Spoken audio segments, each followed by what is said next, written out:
Hello, everybody. Grant Hunter here for another Product Growth Leaders topic of the week. Steve, sometimes we have community members who actually give us ideas for things. And actually, Cory sent a note. I'm doing some stuff on trust. Have you guys ever done a topic on trust? So I thought, Steve, what a great topic for product management to talk about trust. What do you think? I don't know. I don't trust anybody. You know, I despise this in action movies where even James Bond, who I love, grabs the co-star and says, "Do you trust me?" And I'm like, "Wait, you're getting ready to jump down through this abandoned building and you want me to trust that there's a mattress at the bottom? No, I don't trust you." I can't believe how many people say, "Oh yeah, I totally trust you." So I guess my take is trust is earned, not given. Yep. But anyway, I'm delighted at the topic of building trust because I don't trust easily. Well, we were going to have a great conversation on building trust with it. The panel this week. Obviously, Cory Brian's here. He's sort of the impetus for the question. We'll spend some time with him. Calvin Marshall, Dominique Signorel, and Glenn Pride, along with Steve and myself. And on Monday, we put the question into the chat. What is the most effective way to build trust with your team across the organization and with customers? And Jason Weber always comes with strong stuff. He sort of did a quick list of four things: honesty, do what you say you would do, communication, and listen. I thought that was a good one. Paul Hatala said, psychology today refers to trust as an emotional brain state, the effort not to only learn the underlying concerns of others, but also protect and defend.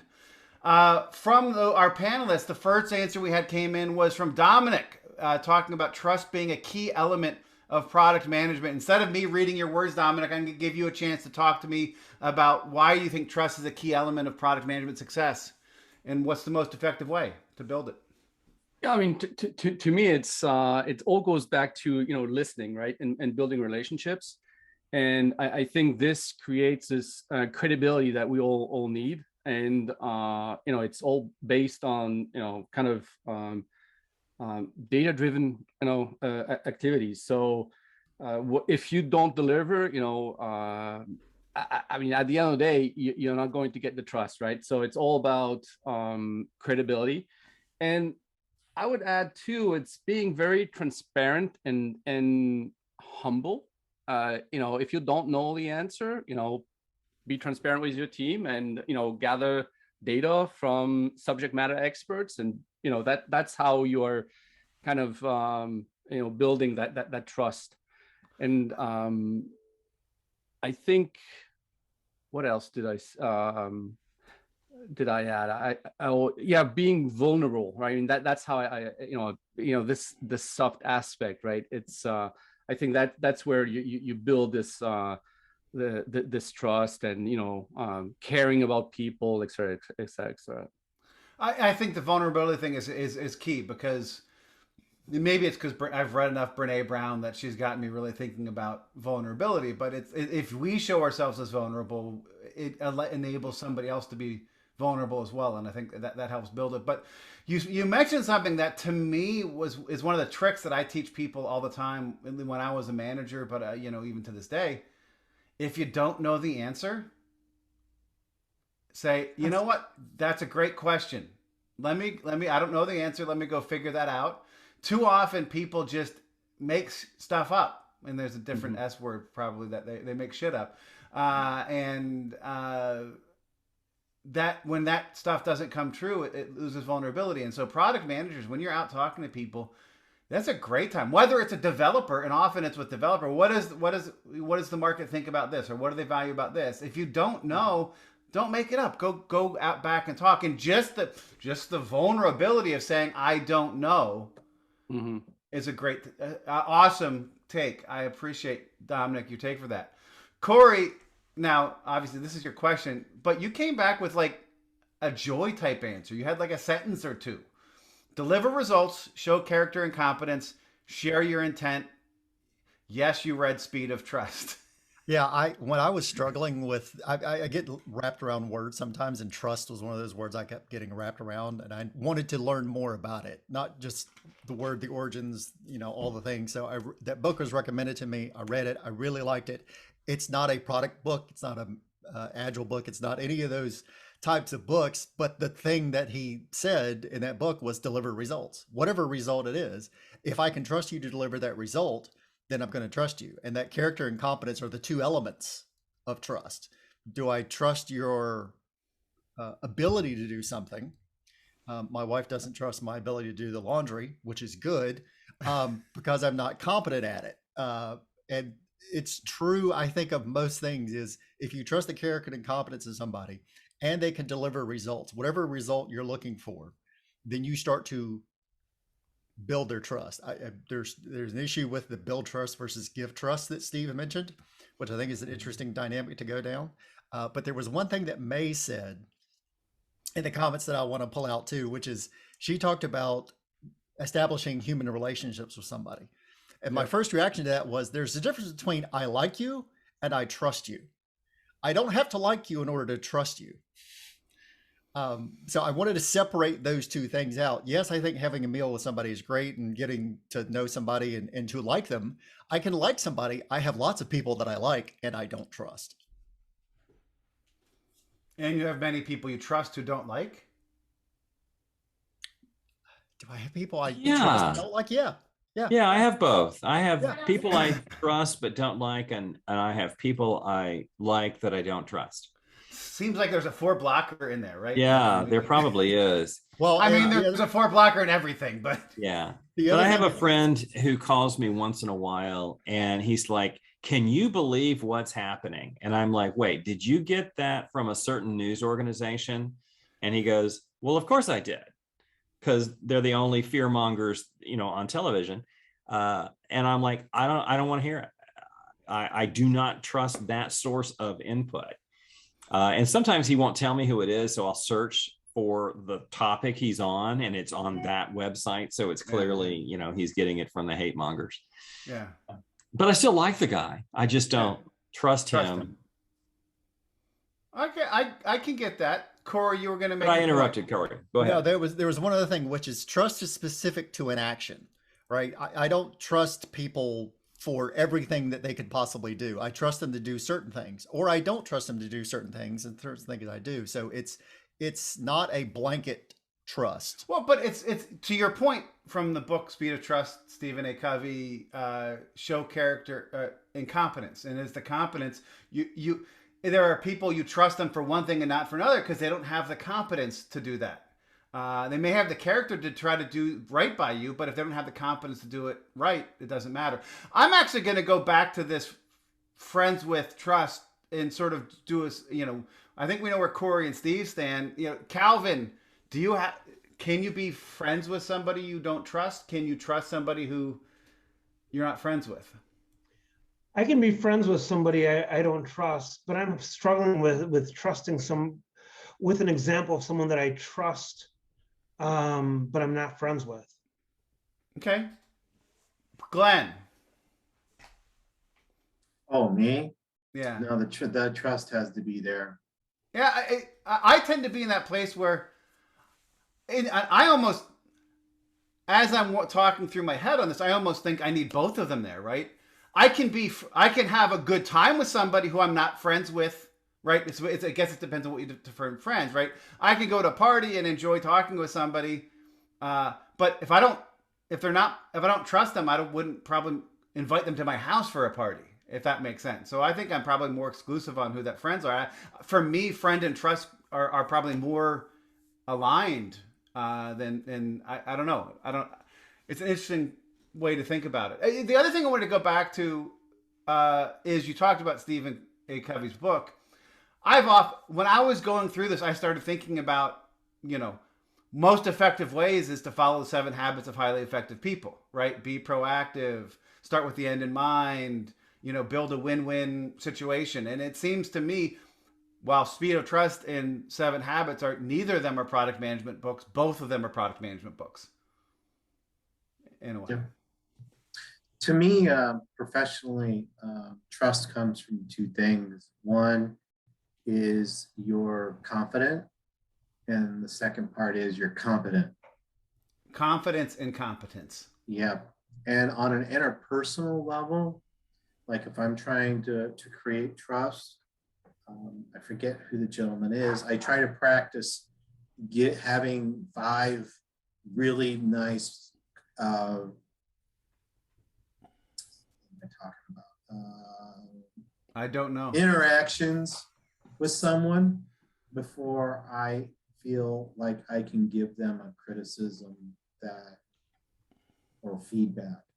Yeah, there's a gentleman who wrote this, and I forget the name escapes me at the moment. But if I'm trying to say, Dory Clark wrote a book called The Long Game, and maybe she was referencing this person, but she talked about that you should have 5 interactions with somebody before you ask them to do something for you. Like between me and Cory, we're at 2 at best. Do these calls count as those interactions, or are those? Well, kinda. He hasn't verbally attacked any of my ideas, but then I get kind of sus because it's like, I'm not the sharpest tool in the shed. Why is he being so nice to me?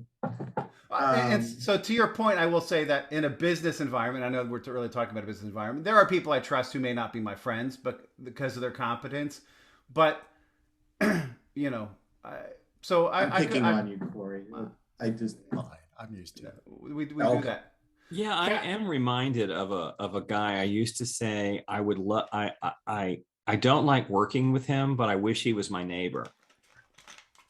I really I really like the guy, but the competence in our field always bothered me. But he was just a super nice guy.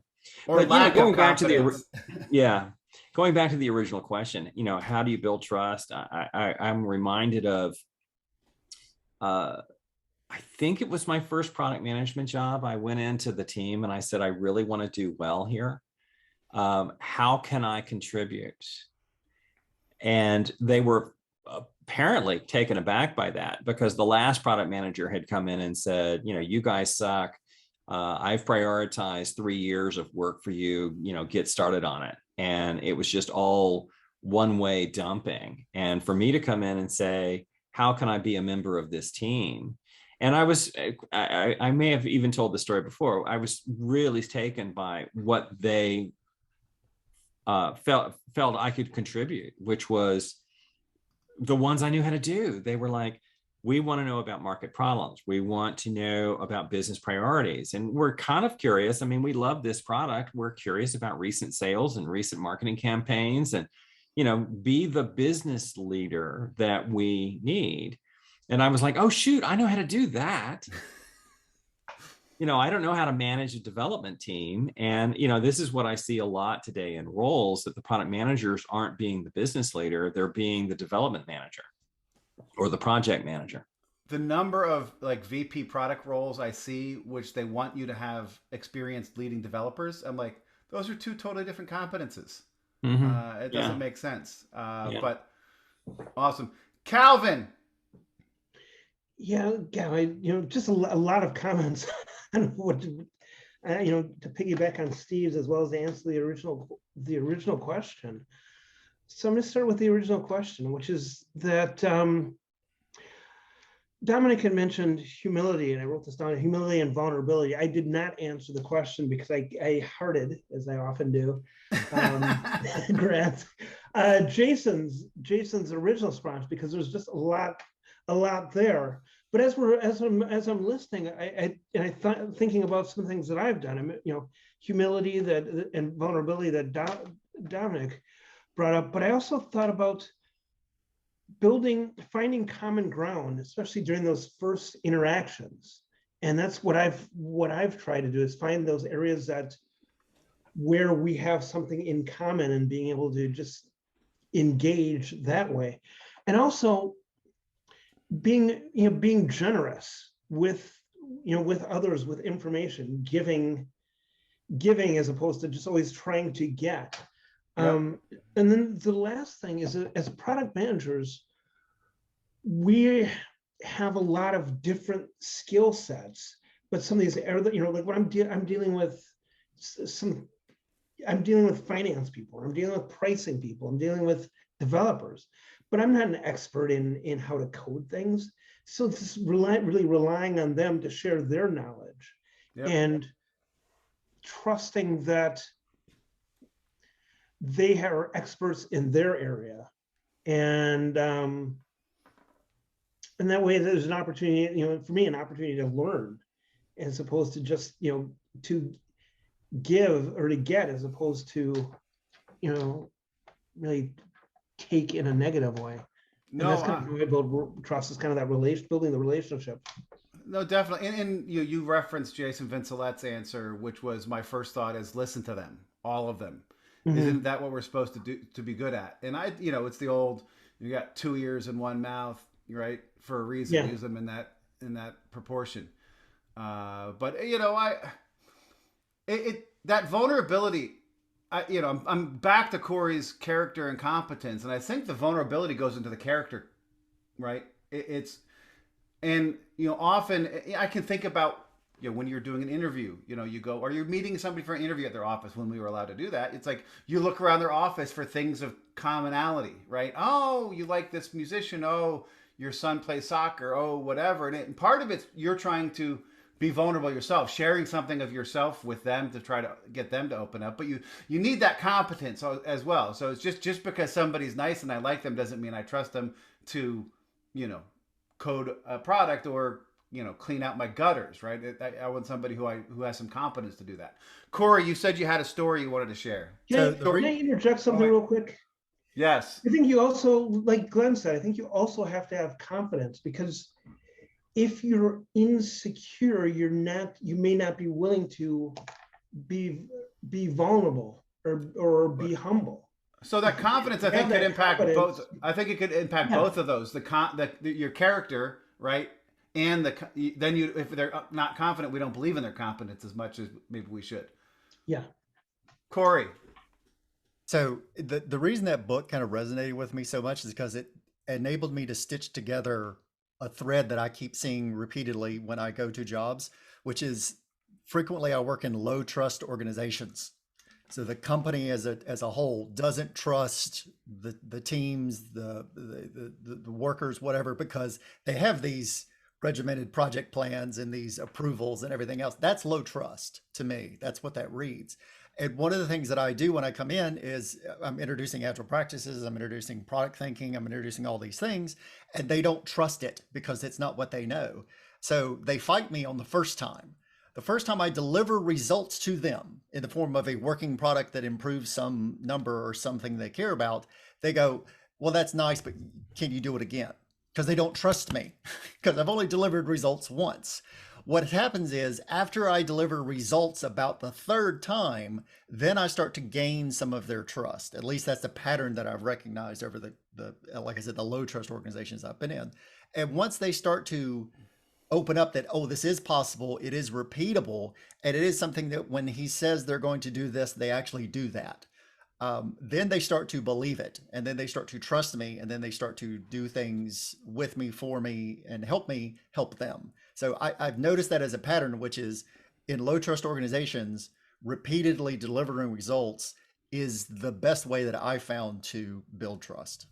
And you just gave me a huge aha. After I delivered value once and twice and they didn't value me, I just gave up and left.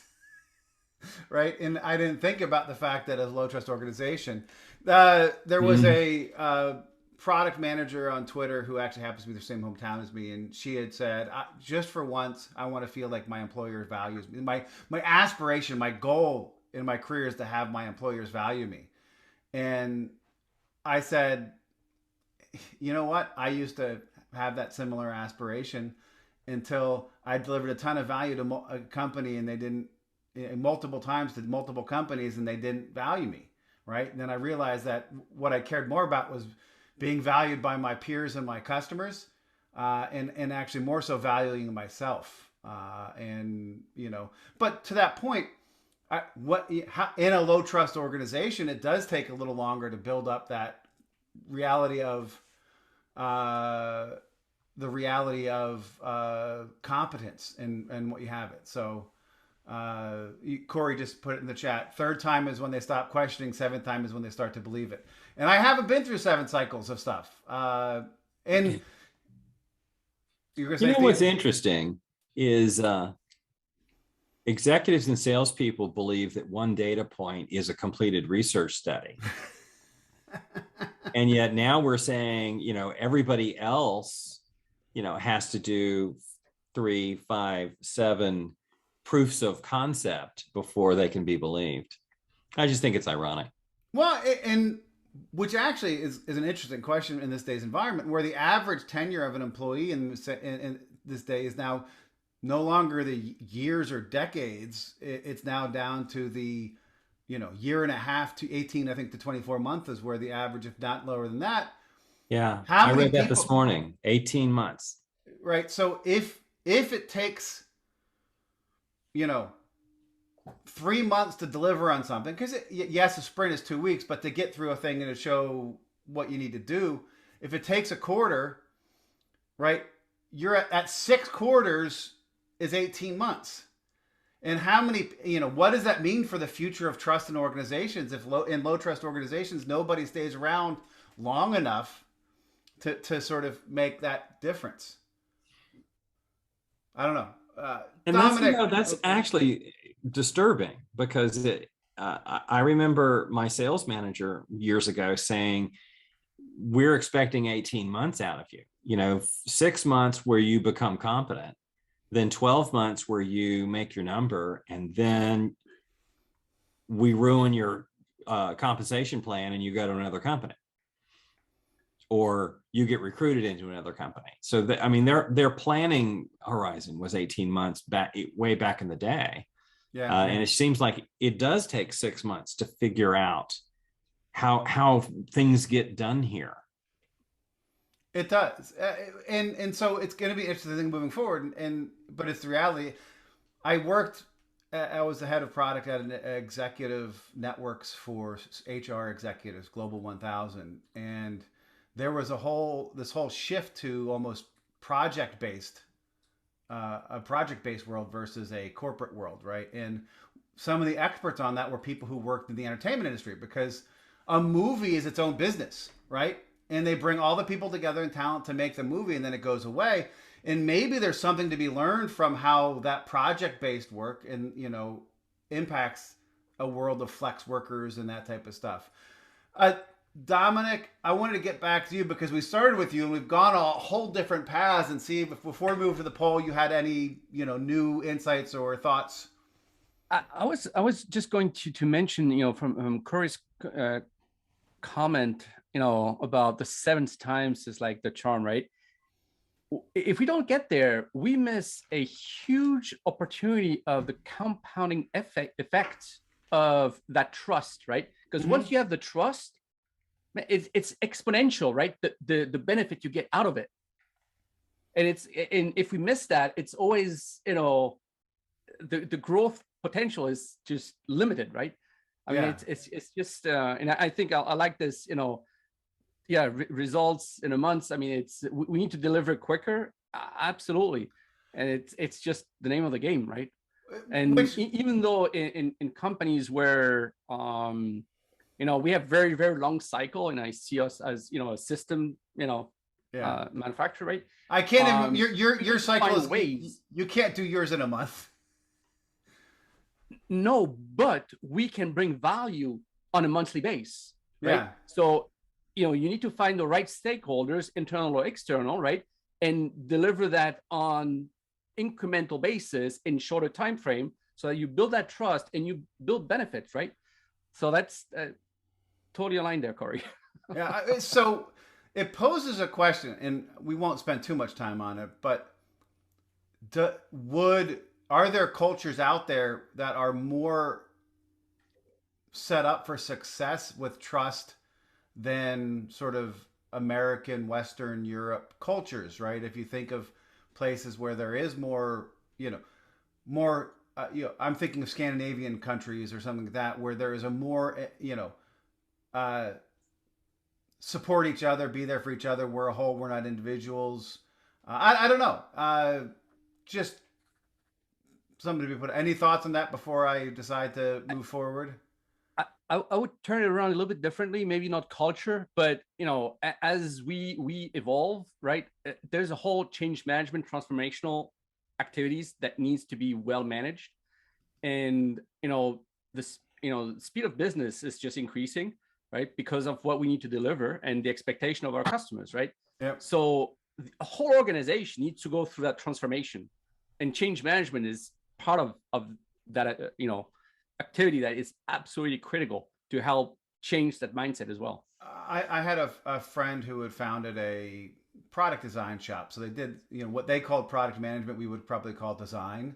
But they had development teams, and they've done work. They had done a lot of really good work. I was a client of theirs, and they stopped growing at 45 people because they had nobody else to scale. They needed to find partners they trusted, and they didn't have another partner they could trust to help do what it needed to. And so there are some organizations that may not scale past a point because of trust size. And they got bought, and then he restarted something with somebody else, and they figured that out, and they're scaling. But again, it's all with trust in the organization. They sort of built that as a foundational thing. So I feel like it's like one of those, core things that if you could figure this out and bottle it in your organization, it could be a superpower. It's one of the common things and the reason I got hooked on this as a concept is because a lot of the books that I was reading at the time, Crucial Conversations, Agile Conversations, all these books that talk about all these conversations. Well, they talk about establishing trust as the bedrock, the first step in doing anything, really, is you have to have a trust in the organization. And then I thought, well, that's great, but you don't tell me how to do that. How do I do that? How do I establish trust with an organization? That's the tricky bit. Well, the interesting thing is nobody answered the most effective way to build trust is to do a offsite with the team where you do a trust fall. Right? You think of all the team building people do to try to build trust, and it almost feels like that's just like gloss, right? It's not valuable. It's theater. Yeah, theater is the word I was looking for. I wonder if building trust in an organization is more of an issue in North America or in Western countries, because I just wonder if where there's a belief in the community and a communal feeling and working toward the greater good versus working individually, that there's inherently more trust that's built. Like what comes to mind is the Japanese saying that the nail that sticks up gets hammered down. Everybody's working together for the common good. So you're not, anyone that sticks out is not ostracized, but everybody's more likely to pull in the same direction. Where here, you just have a lot of the, for lack of a better word, issues around trying to get ahead and trying to move forward. I win, you lose, is zero-sum game. Yeah, I would be interested in that. Cory said his instinct is no, but he'd like to see the data, and maybe I'll have to look into it. Aaron Meyer from INSEAD actually did a whole culture finder study where you could actually take their thing and find out what international culture you would fit best with based on your profile. And I'll have to go dig into that stuff. I'll put this in the show notes. I never do that. But I'd be very curious about that. Is there something to that? But Aaron Meyer from NCED would be the one I'll check with, and I'll see if I can figure something like that out. And if I do find it, I'll share it in the community. I've as a small aside, I've noticed that in where I've lived across the country and how the interactions go between being a Midwesterner growing up in Milwaukee versus living in South Florida, and the interactions that people seem to have. And I don't know if it's that I'm older now or that uniquely there are just differences in the way that people act, such that they're more concerned with what the zero-sum gain versus collectively working together for something. Well, I grew up in New Jersey, and I don't think we trust anybody, and so Yeah, and I trust I'm too trusting. I mean, again, as a Midwesterner. Well, you're from the Midwest, sure. Yes, I'm Yeah. too trusting. Yeah. But, But, I'm reminded of a book that I read a few years ago called Our Kids. And the author's premise was 20, 25, 30 years ago, we were concerned about educating all of our kids. And now it seems like we're only interested in educating my kids. Do what's best for my kid. And I mean, certainly when I was growing up, it was like any teacher could hit you and everybody was okay with that. Actually, any adult could hit you and everybody was okay with that. Except in my case, I got hit twice, right? I mean, first I misbehaved and an adult hit me. And by the time I got home, my mother knew about it and she hit me again, right? But it seems like different sons of whatever that is, twins of different mothers or something like that. Anyway, but the premise of the book really was that there has been a big culture change in the last quarter century of the cowboy culture that is America. Yep. And actually, Steve, perfect timing, because I found the chart. The trusting is one of the categories that Erin Meyer did put in her culture map, and it went from task-based trusting to relationship-based trusting. So almost competence to character or competence to friend or whatever it may be. In the United States is as far towards task-based trusting as you can get. And with Germany next, and then they're both on the task side. Then France is about in the middle. Then Japan, Vietnam, and India were the people who were all the way towards relationship based, and the Indians were actually the closest to the furthest relationship based and trusting. So there's probably something more to it, but interesting to see how in different cultures maybe it's what they define as trusting is different, right? Or how they judge what we're trusting off of them is different. So, all right, we've talked a lot about this first question. Let's quickly get to the poll. Our poll question today is, who is it hardest to build trust with? Senior leadership, development, sales, customers, and other it depends. Steve, you did vote. You were one of the first people to vote, and your vote did not surprise me. Yes, I didn't think it would. Yes, I have had the most difficulty in building trust with sales, which is so funny, actually, because I came up through sales. But nonetheless, anybody who has been listening to us over these last few months will know that I carry a fair amount of baggage with that. Sales. All right, Glenn, did you vote? Yes, I did. And how did you vote? I in my stints as product ops, it's been really hard to get senior leadership's trust that this is something that they need to tackle. Okay. I had a really raw experience with my last contract where a variety of things occurred, but there was a new guy at the helm, and from the get-go, you could tell he had a bias against a overall product adhesive, I like to call it. And this is one that really I could have gone, it depends, because it depends on the situation you're in. I believe that Cory, Calvin, and Dominic all voted the same as me with customers. But I think, Cory, I think you said senior leadership was the one you were debating as well, right? Yeah, when I looked at the 4 options, because I don't count other as an option most of the time, but customers, I think, are the most important ones to build trust with, because without customers' trust, you don't have products or businesses. Senior leaders, I think, would be next, because you need their support to build things the way that I want to build them.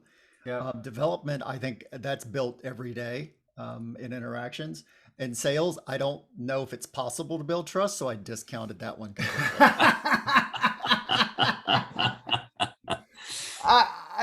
For me, it came down purely to the fact that the external relationship with customers, there's always this feel from them that you're trying to sell them something, and trying to break through that. I'm not trying to sell you something, and build that trust was a part. And then part of the way I did it was sort of back to Mays, break bread with them, right? Open up, be vulnerable, and that type of stuff. Get some quick wins. You got your finger up. The other thing that I wanted to say about that is I answered customers because I think that's the correct answer.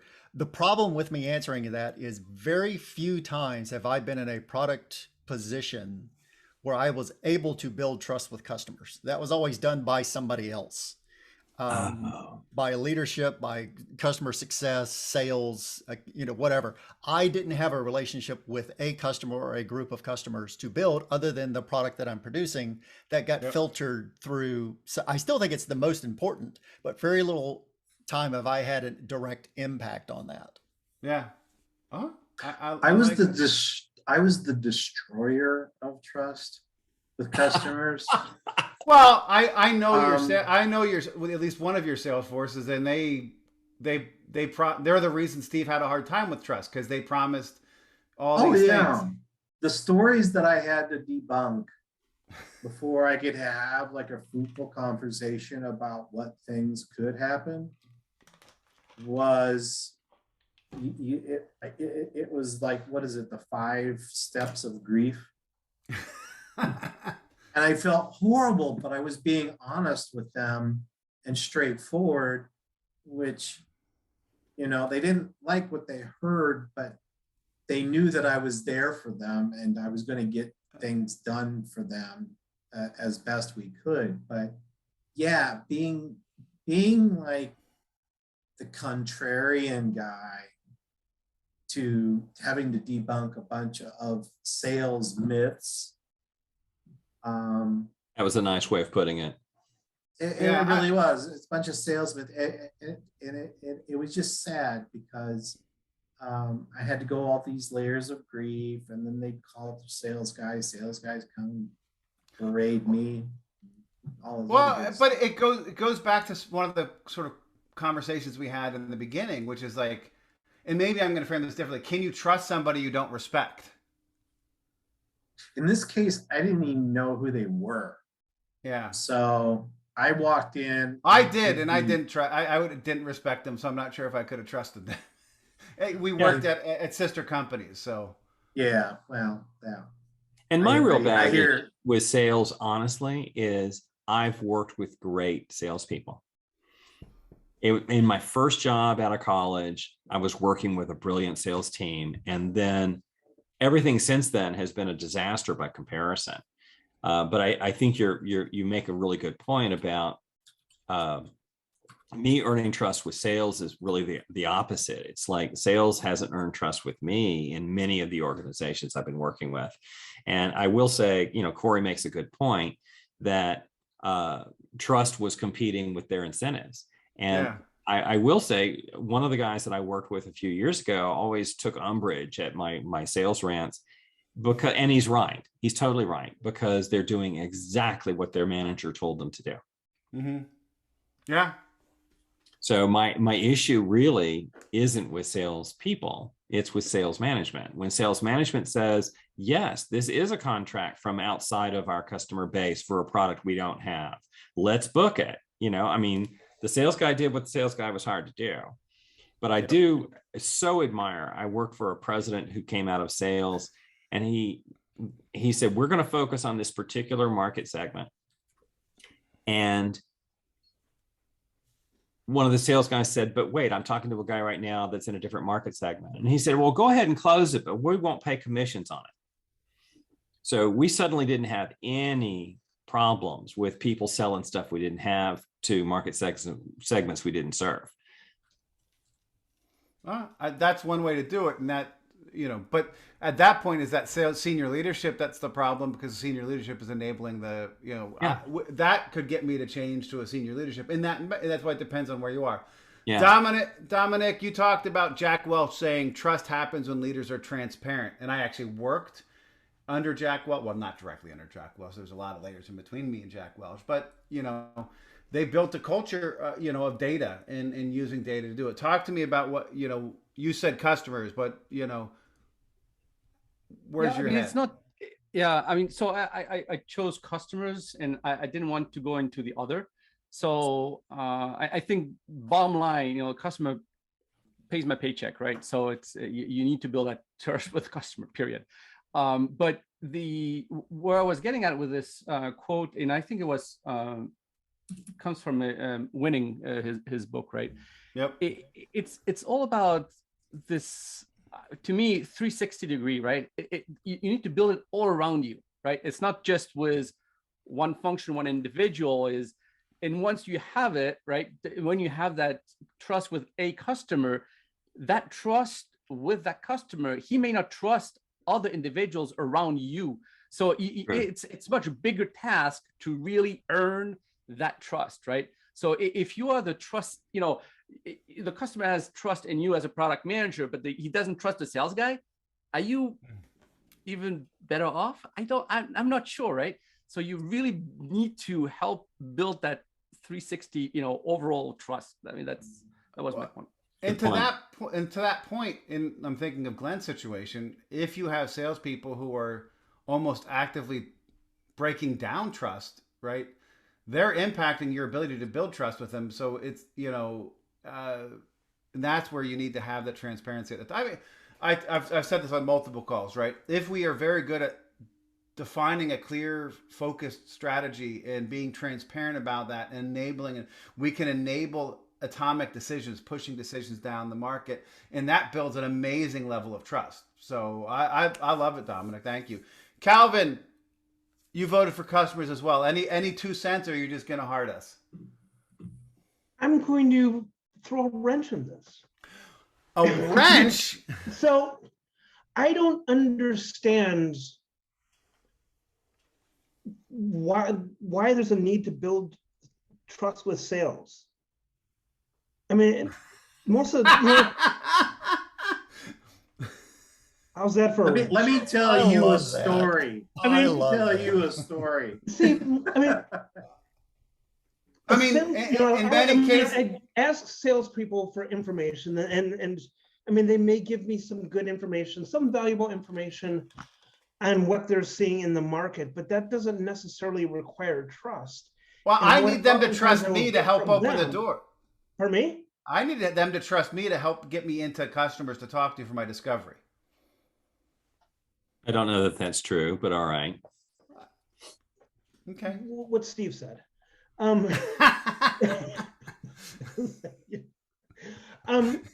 Yeah, their goal is to hit their sales marks, and I don't know what from a trust standpoint, I don't know what I'm getting from them. I mean, they'll share with me customer information as they see it, but building trust doesn't have a lot to do with that. It's just them sharing their information. So it seems to me that you want sales to trust you, but you're definitely not going to trust them.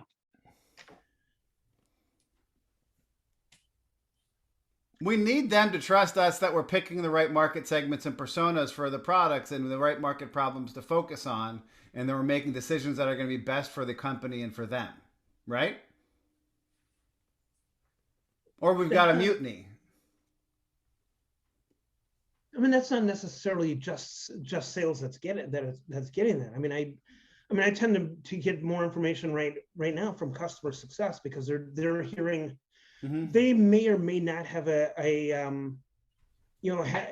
any skin in the game in terms of compensation. So they're just trying to solve a problem. They're just trying to understand where the issues are and solve them. Okay. I think this could be a whole episode on itself. Sort of the, psychoanalysis of the sales product management relationship. Yeah, I agree. And I think it's probably different in every organization. And it's probably as simple as who's got the power.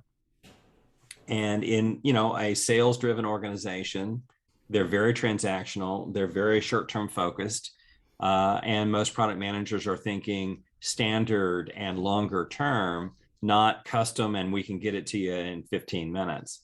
But it gets back to, the road mapping rule. We allocate 100% of our resources to our plan, and yet sales expect to spend another 100% of our resources on something else. Yeah.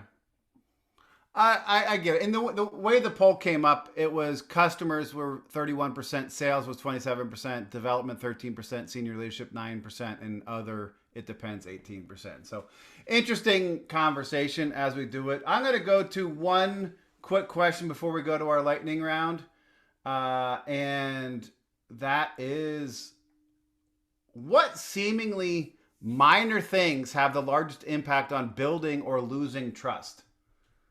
Right? What things that we may not think about on a day-to-day basis, things that we do, maybe even not thinking about it, can erode trust or can build trust. I'll go, May in her first answer talked about just face-to-face eating with them, right? Having a meal with somebody. Minor thing you can, that we may not think about. Cory. Waiting. If somebody asks me to do something, or I ask somebody to do something, and they say yes, and then do it a week later, I'm less inclined to trust them than if they did it today or tomorrow. So would you call if somebody says, "Hey, can you meet with this customer?" and I say, "Yes, let's jump on a call today," that would build more trust than saying, "Yes, I can meet them when it's convenient for me," or say yes and then never do it. Reacting with urgency. Yeah, instead delays. Yeah. Yeah. Okay. I like that. Is it urgency or is it transparency? Specific? Yes, I can do this. I will have it to you by tomorrow afternoon. Expectation setting. Right. Expectation setting. It's the time it takes from when you ask for something to when I'm able to do it. But what if my response is, Cory, I can definitely help with that. This week, I've got 5 courses I'm teaching and coaching. I don't have an open spot. Would it be okay if I could get this to you by Wednesday next week? Now it's not urgent. I'm not doing it, but I'm setting expectations that. And do not overpromise. Yeah. Right. You lose. If you don't deliver, right? I think it belongs in the transparency. You have things that come up that you want Wednesday to be the due date, but crazy things happen to your career life too that take precedent. So being transparent. But these are little things that happen that could build or erode. I probably should have used erode, not losing. Build or erode trust. Right? Yeah. Little things we So Cory's point is a good one. I mean, just responsiveness in general. Yeah. And that's a common area of distrust between product management and sales that, I send a request into them and I never get back, anything. And that I was speaking as a salesperson, the salesperson saying, I never hear the status of things that I ask about. And that absence of responsiveness of any kind on any time frame is difficult. But certainly if I called you and said, I'm doing an RFP, I need an answer today. And you're like, wow, I'm taking my kids to Wally World, so I won't be able to get that answer to you for another week. That doesn't feel very responsive. Well, and that's a place also where maybe it's not vulnerability, but you doing something that's urgent to them and you sort of reprioritizing stuff on your plate, whether it's taking the kids to Wally World or something else. If you show people that you will be there for them when they need you, even if you have to change your own stuff, that's another way to build, I was saying caring, right? Yeah. To build that trust. Good one. Calvin. I agree with Cory where he's going with that, but my thought was listening and really listening without, without interrupting, just really, really engaged listening. What do you mean, Calvin? I wasn't listening. Actually, I will say, Calvin, I was going to say, and this was an erode thing, talking over people, right? A quick way to erode trust is to talk over them, to not listen to them fully, right? Think you already know what they have. This is, this goes back to organizational development and collaboration stuff in college. The exercise where you repeat what they said and back to them and trying to teach you how to do that type of stuff. I completely agree, Calvin. I think we were the two sides of the same coin. So, Cory. One more thing, and it just popped in my head, but saying the same things to people in front of their face versus behind their back. So if I believe somebody does something well, I'm going to tell them to their face. I'm going to tell everybody else about it. I'm not going to have two different stories. I'm going to have one story about that person, about things they did well, and about things they didn't do well. If I feel that this person didn't do this job well or didn't do this idea, I'm going to tell them that, and I'm going to tell others that. But I'm consistent with the message. I love it. And again, this is trying to get away. We talked about a whole bunch of big stuff we could do in the beginning. Now it's getting to little behaviors we have that can do it. Glenn, any thoughts before we move on to... When things go into the proverbial toilet, I have found that I can build trust by saying, hey, that really sucked. An emotional experience. Well, I mean, I'm being just flat out. I use better words, but let's look at what happened and let's see if we can make it better. Try to join in with the people that, for whatever reason, had the problem, and assuming they're within, my scope of. So empathy. Yeah. Empathizing with them. Don't lambast them, but join with them in trying to become better and realizing that, that kind of was very painful, that how that all unfolded, but let's take a look together and see if we can do something that's better next time and see if we get a different result. I love that. Any last thoughts from the panel before we move on to our lightning round? You'll be seeing my book on Amazon on destroying customer trust and making friends. Awesome. I love it. Bestseller in sales category. Yeah. Awesome. Well, we're going to go to our lightning round, and with the time we have left, we do need to be lightning. What is the result when you invest in building trusting relationships with your stakeholders? One word or phrase. I'm going to start with Glenn. You get a lot less stress, and you know that they are on your side and they are in the same purpose if you have that relationship. So God, you're going to keep talking and take everybody's answer or phrase. Well, I'm just saying, if we're in alignment and we know each other and we know how we're going to react to things because we know each other so well, there's less stress. There's less stress. I know he's going to do this because of this, and I can trust in that certainty. That was the rolling thunder before the lightning. Next, we're going to go to Calvin.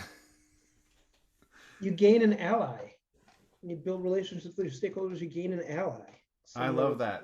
Less stress, gain an ally. Dominic. Partner. All right. Or what you can think about. You gain partners to do work together with and collaborate. Awesome. Cory. If I had to use one word, I'd say success. If I had to use two, I'd say more success. I love it. Steve. Well, it is tough going last in this particular group. I had written down stress and success. So thanks. So I'll do a +1 with Calvin and Cory. So I guess my longer answer is it really helps if we all work for the same company. Yep. Right. It helps. So investing in trusting relationship helps you align your goals or objectives. Alignment. There we go. I finally got to alignment. Alignment. I love it. Like it. And I'm going to go with a different A word, agility. When we have trust, we can make decisions faster. We can push decisions out to the point of decision. And so just like with strategy and transparency on strategy, the trust that we have helps enable agility. How'd I do on that one, Cory, huh? I like that one. I was not expecting that one, but That was a good one. Well, And what to extend that idea, I mean, it is amazing when you reflect on how much time and energy and money is wasted in rework or backbiting or starting and stopping projects. So agility is the winner. Well done. I get the points this week? And Yes. Grant gets the point. All right. Big star. Well, we do this every week. What a wonderful conversation we had on trust this week. I think maybe we've built some trust amongst this group, but we do these topics every week. We go deep. We ask a question on Monday. We have a poll on Wednesday, and we have these amazing calls on Friday where I'm pushed. I change my mind. I think many of us do. I know people who take notes on these calls, and so we'd love to have you guys join. We do it every week in the community. Again, I said, question Monday, poll Friday, and these wonderful conversations on Friday. And I messed all my dates up, so I'm just going to stop going back and talk about that. And I'm going to thank all of you guys, tell you to have a great weekend, and say we'll see you next week in the community. Take care, everybody.